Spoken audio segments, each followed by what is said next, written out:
நீ இந்த பிரச்சனைக்கு உனக்கு துக்கம் இல்லையா?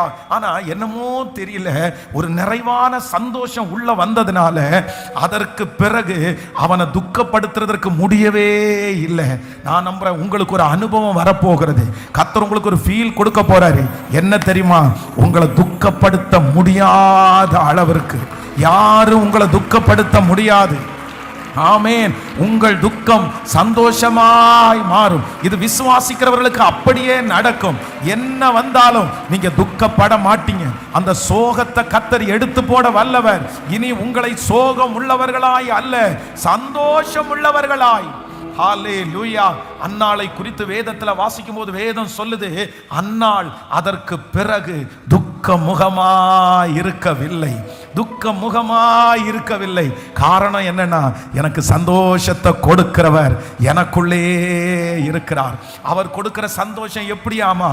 நித்திய மகிழ்ச்சி தலையின் மேல் இருக்கும். சொல்லுங்க, நித்திய மகிழ்ச்சி தலையின் மேல் இருக்கும். நான் இன்றைக்கு இந்த பலிபீடத்தில் இருந்து ஊழியக்காரனாகிய நான் உங்களை ஆசீர்வதிக்கிறேன். உங்க வீட்டிலிருந்து பறிபோன அந்த சந்தோஷத்தை கர்த்தர் மறுபடியும் தருவாராக. உங்க பிள்ளைகள் நிமித்தமாய் பறிபோன அந்த சந்தோஷத்தை மறுபடியும் கர்த்தர் தருவாராக. அந்த கடனின் நிமித்தமாய் பறிபோன அந்த சந்தோஷம் திரும்ப வரும். அந்த வியாதியின் நிமித்தமாய் ஆமென் புறப்பட்டு போன அந்த சந்தோஷம் திரும்ப வரும். கர்த்தர் இனி உங்களை சந்தோஷம் அடைய பண்ண போறாரு.